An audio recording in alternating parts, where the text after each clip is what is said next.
Yes, kita ada di subjudul kedua, definisi praktis dari cinta kasih. Teman-teman, sahabat TML, di mana ada kemauan, di situ ada jalan. Demikian bunyi pepatah yang sering kita dengar. Namun, benarkah pepatah ini juga berlaku dalam usaha manusia untuk kembali kepada Tuhan dan hakikatnya semula?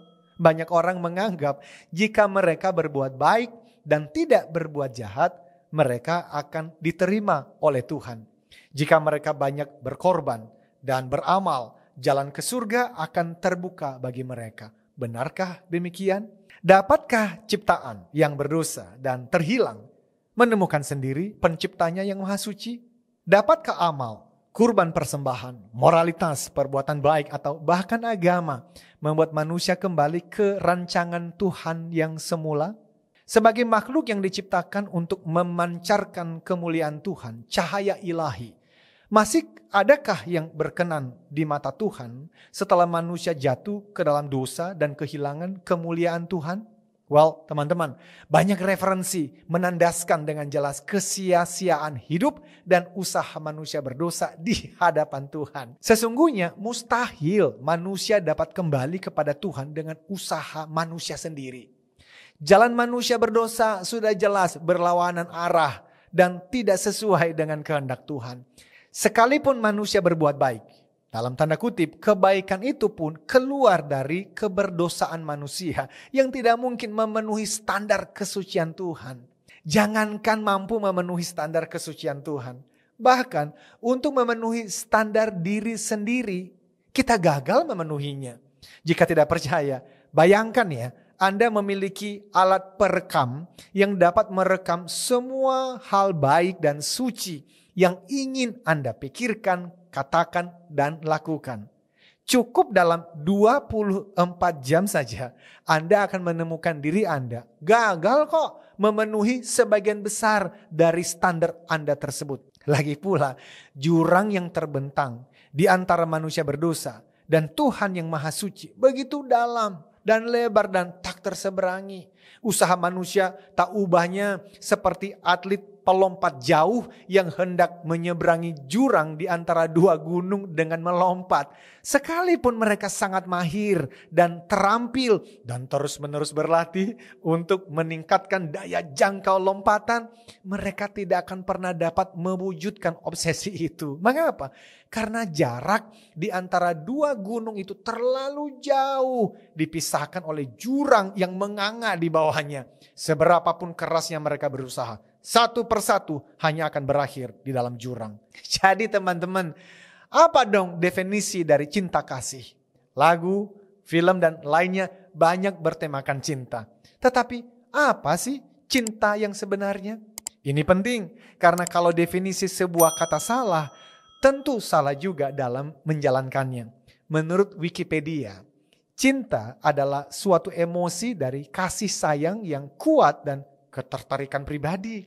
Cinta merupakan sifat baik yang mewarisi semua kebaikan, perasaan belas kasih, dan kasih sayang. Kita perlu belajar 4 macam cinta dalam istilah Yunani. Affection love, storge, kasih dalam keluarga. Friendship love, philia, kasih dalam persahabatan. Romance love, eros, kasih antar kekasih atau suami istri. Dan unconditional love, agape, kasih tak bersyarat dari Tuhan yang maha kasih. Maka teman-teman, sebagai akhir dari bab ini, kita bertanya, apa dong solusi atau jalan keluar yang Tuhan sediakan? Jawabannya adalah cinta kasih yang murni yang diberikan Tuhan kepada umat manusia. Cinta kasih itu pula yang menjadi modal setiap orang yang telah mendapatkan dan merasakannya dari Tuhan untuk memantulkannya kepada orang lain. Terlepas dari suku, agama, hingga tipe kepribadian, dimulai dari rumah hingga masyarakat luas. Jadi cinta kasih merupakan solusi bagi dosa manusia. Kalimat tersebut memiliki penjelasan detail. Namun Theocentric Motivation and Leadership atau TML hanya bisa mengantar Anda sampai di depan pintu bertuliskan cinta kasih tak bersyarat. Unconditional love. Saya tidak dapat membawa Anda masuk untuk bertemu langsung dengan Tuhan yang maha pengasih dan penyayang tersebut. Karena hal itu akan menyentuh pemahaman dan prinsip khusus atau special principles. Sekali lagi teman-teman, bila Anda sungguh-sungguh ingin menemukan jawaban detailnya, tersedia jawaban yang benar baik di online maupun offline. Cari, pelajari karena kemerdekaan sejati ada di dalamnya.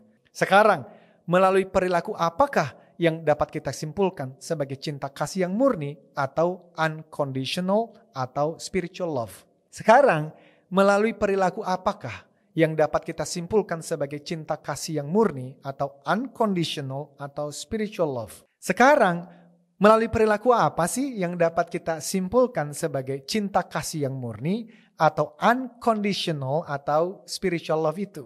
Bagaimana kita bisa tahu? Well, kita bahas dua. Pertama, love is kind. Kasih itu sabar. Dan love is kind. Kasih itu baik hati. Teman-teman, kesabaran merupakan kemampuan untuk menerima banyak perlakuan buruk, kejahatan, atau ketidakadilan tanpa menjadi kesal dan marah atau membalas dendam. Kesabaran bukanlah ketidakpedulian terhadap suatu keadaan atau seseorang loh. Seseorang yang tidak memedulikan keadaan dan orang lain mungkin tampak sabar karena perbuatan orang tersebut tidak ada efek atau tidak mengganggu dirinya. Kesabaran yang dimaksud di sini adalah love is patient atau sabar yang penuh kasih.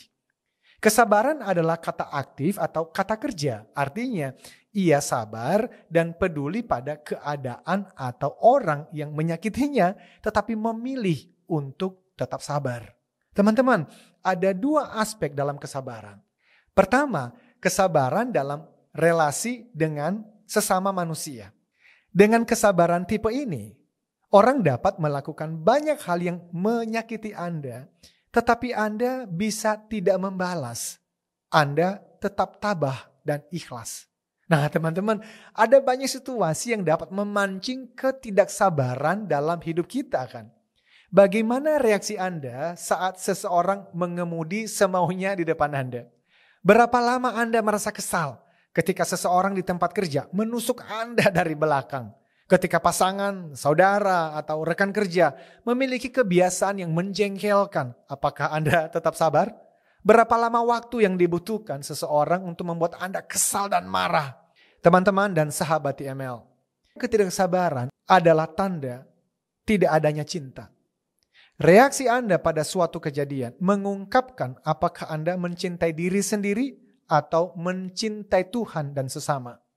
Adanya ketidaksabaran adalah bukti kurangnya kasih. Ingat, kasih adalah pilihan untuk mengorbankan diri sendiri demi kesejahteraan bersama orang lain. Kedua, kesabaran berhubungan dengan keadaan. Dalam hal ini, kesabaran berarti kemampuan untuk sabar dan bertahan melalui keadaan yang menekan tanpa menjadi kesal atau putus asa.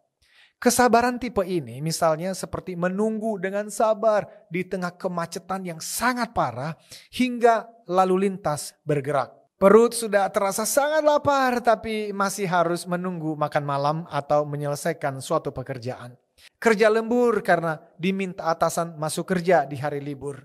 Teman-teman, kesabaran tipe ini dapat digunakan untuk bertahan melewati kesulitan dan pencobaan karena mengetahui bahwa Tuhan yang Maha Kasih tidak akan memberikan ujian melebihi kemampuan umatnya untuk menanggungnya. Lebih lagi, kita meyakini bahwa Tuhan akan menggunakan kondisi sulit itu untuk kebaikan dan pertumbuhan kita. Entah bagaimana caranya, tetapi Anda tetap sabar menjalani kehidupan keluarga atau bisnis yang begitu menekan. Jadi kesabaran ini tidak hanya ditunjukkan pada sesama manusia, tetapi pada keadaan yang sedang menekan Anda. Jadi teman-teman, kesabaran dan kasih harus mencakup konfrontasi penuh kasih. Maksudnya, jika Anda benar-benar mengasihi seseorang, Anda tidak akan menghindari menangani masalah. Karyawan di tempat kerja mungkin perlu dikonfrontasi dengan penuh kasih dan sabar tentang kurangnya mereka dalam memenuhi harapan. Anda mungkin perlu melakukan percakapan yang penuh kasih dan sabar dengan teman yang selalu terlambat. Anda mungkin perlu dengan penuh kasih dan sabar mendiskusikan kebiasaan yang membuat frustrasi dengan anggota keluarga Anda. Kasih dengan sabar, mengakui dan menangani masalah tersebut. Ia tidak lari darinya. Ketidaksabaran seringkali cenderung meledak atau menarik diri dan menghindar. Tak satu pun dari itu adalah kasih. Berikutnya teman-teman, love is kind. Kasih itu baik hati. Apa artinya? Kasih itu selain sabar juga baik hati. Love is patient, love is kind. Kedua kata ini tidak ditempatkan berurutan secara kebetulan ya teman-teman. Keduanya sabar dan baik hati. Bekerja bahu-membahu. Kesabaran adalah keputusan kita untuk tidak bereaksi negatif terhadap orang lain atau keadaan yang berdampak negatif pada kita. Mengganggu kita atau menyinggung perasaan kita. Tetapi di sisi lain, kebaikan juga adalah kebaikan aktif yang dilakukan terhadap orang lain. Kasih bukan hanya tidak membalas kejahatan dengan kejahatan, tetapi juga ikhlas memberi dan melayani orang-orang yang berbuat jahat kepada kita.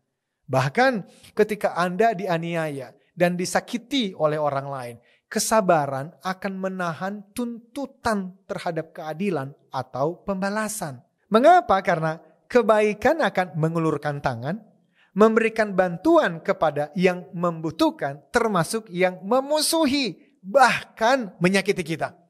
Itulah kabar baik yang dibutuhkan oleh dunia. Jadi teman-teman, marilah kita belajar untuk memantulkan kasih sayang Tuhan, memantulkan cahaya ilahi, mulai dari keluarga, tetangga, tempat kerja, dan masyarakat luas. Kita tahu diri kita manusia berdosa, namun kita mendapat pengampunan dari Tuhan di dalam kasih-Nya yang besar. Mari bersama-sama memantulkan kasih yang kita terima tersebut melalui kata dan perbuatan kita kepada seluruh dunia, terlepas dari suku, agama, status sosial, tipe kepribadian, preferensi politik, dan ratusan perbedaan lainnya. Mari menjadi duta perdamaian, peacemaker, dimanapun kita berada untuk kesejahteraan bersama. Better life for all. Teman-teman, kita lanjutkan di bab selanjutnya. Until then, ukir jejakmu.